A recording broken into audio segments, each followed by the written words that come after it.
بسم اللہ الرحمن الرحیم۔ اسلامک آؤٹ لک کے معزز ناظرین گرامی، السلام علیکم۔ تسبیح فاطمہ۔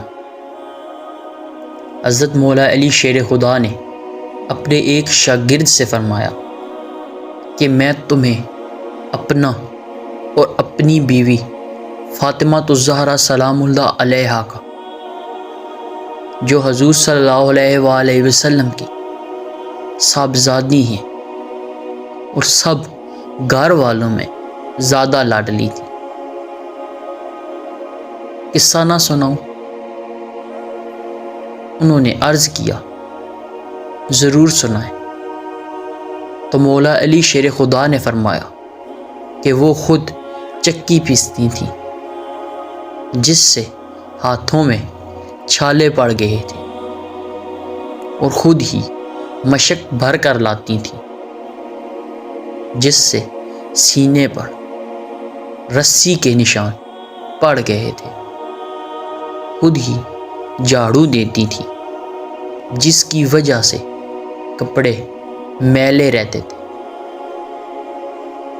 ایک مرتبہ حضور اقدس صلی اللہ علیہ وآلہ وسلم کی خدمت میں کچھ لونڈیاں حاضر ہوئیں، تو میں نے حضرت فاطمہ الزہرا سلام اللہ علیہا سے کہا کہ اگر تم اپنے والد صاحب کی خدمت میں جا کر ایک خادمہ مانگ لاؤ تو اچھا ہے، سہولت رہے گی۔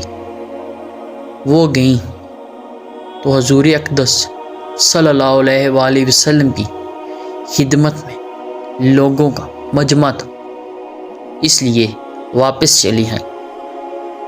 حضور صلی اللہ علیہ وآلہ وسلم دوسرے روز خود ہی مکان پر تشریف لائے اور فرمایا، فاطمہ تم کل کس کام کو آئی تھی؟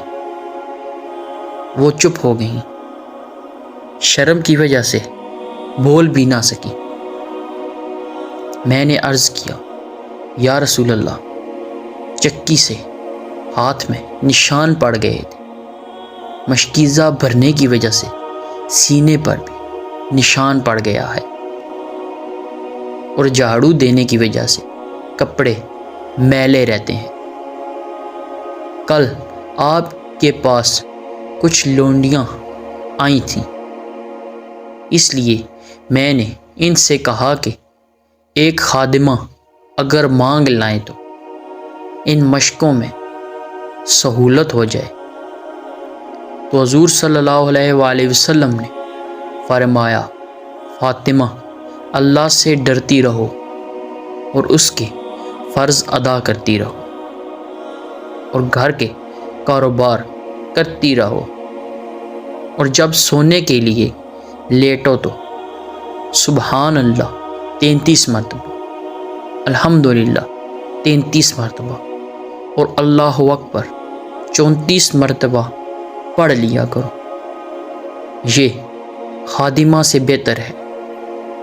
انہوں نے عرض کیا کہ میں اللہ کی تقدیر اور اس کے رسول کی تجاویز سے راضی ہوں۔